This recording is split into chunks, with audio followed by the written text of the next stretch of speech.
ओम नमः शिवाय। तो दोस्तों, आज हम बात करेंगे भगवान शिव के पहले ज्योतिर्लिंग सोमनाथ की। सोमनाथ भगवान का नाम सोमनाथ इसलिए पड़ा क्योंकि चंद्रमा का एक नाम सोम है। चंद्रमा जी ने ही सोमनाथ भगवान की स्थापना किए थे। शंकर जी के 12 ज्योतिर्लिंग में से सोमनाथ आद्य ज्योतिर्लिंग माना जाता है। यह स्वयंभू देवस्थान होने के कारण हमेशा जागृत रहते हैं। लाखों भक्तगण आकर उनके दरबार में उनका पावन दर्शन करते हैं। यही भगवान श्री कृष्ण ने जरा नामक व्याध के बाण को निमित्त बनाकर अपनी लीला का संवरण किया था। दक्ष प्रजापति की 27 कन्याएं थीं। उन सभी का विवाह चंद्रदेव के साथ हुआ था, किंतु चंद्रमा का समस्त अनुराग व प्रेम उनमें से केवल रोहिणी के प्रति ही रहता था। उनके इस कृत्य से दक्ष प्रजापति की अन्य कन्याएं बहुत अप्रसन्न रहती थीं। उन्होंने अपनी यह व्यथा कथा अपने पिता को सुना। दक्ष प्रजापति ने इसके लिए चंद्रदेव को अनेक प्रकार से समझाया, किंतु रोहिणी के प्रेम में वशीभूत उनके हृदय पर इसका कोई प्रभाव नहीं पड़ा।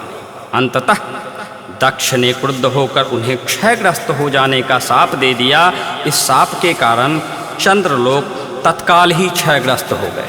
उनके क्षयग्रस्त होते ही पृथ्वी पर सुधा शीतलता वर्षण का उनका सारा कार्य रुक गया। चारों ओर त्राहिमाम मच गई।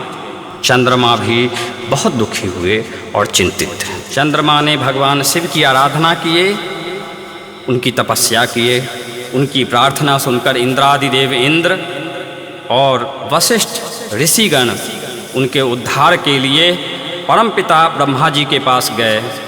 उन्होंने चंद्रमा की सारी बातें उनको बताया। सारी बातों को सुनकर ब्रह्मा जी ने कहा, चंद्रमा अपने शाप विमोचन के लिए अन्य देवों के साथ पवित्र प्रभास क्षेत्र में जाकर मृत्युंजय भगवान शिव की आराधना करें।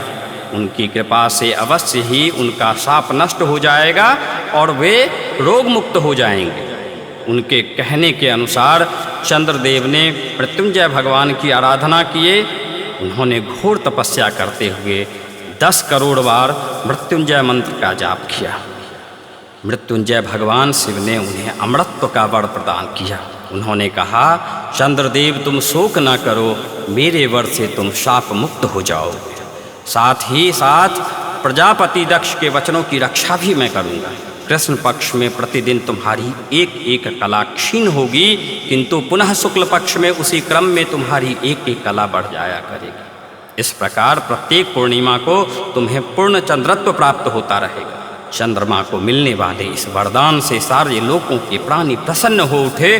सुधाकर चंद्रदेव पुनः 10 दिशाओं में सुधा वर्षण का कार्य पूर्ववत करने लगे। शाप मुक्त होकर चंद्रदेव ने अन्य देवताओं के साथ मिलकर मृत्युंजय भगवान से प्रार्थना किए कि आप माता पार्वती जी के साथ सदा के लिए प्राणों के उद्धार के लिए यहाँ पर निवास करें। भगवान शिव उनकी इस प्रार्थना को स्वीकार किए। सोमनाथ ज्योतिर्लिंग के रूप में माता पार्वती जी के साथ तभी से यहाँ पर रहने लगे। पावन प्रभास क्षेत्र में स्थित सोमनाथ ज्योतिर्लिंग की महिमा महाभारत और श्रीमद् भागवत तथा स्कंद पुराण में भी विस्तार पूर्वक बताई गई है। चंद्रमा का एक नाम सोम भी है। उन्होंने भगवान शिव को ही अपना नाथ स्वामी मानकर यहाँ तपस्या की थी। अतः इस ज्योतिर्लिंग को सोमनाथ कहा जाता है। इसके दर्शन पूजन आराधना से भक्तों के जन्म जन्मांतर के सारे पाप मिट जाते हैं, दुष्कृत्य विनाश हो जाते हैं। वे भगवान शिव और माता पार्वती की अक्षय कृपा का पात्र बन जाते हैं। मोक्ष का मार्ग उनके लिए सहज ही सुलभ हो जाता है। उनके लौकिक परलौकिक सारे कृत्य स्वयं सफल हो जाते हैं।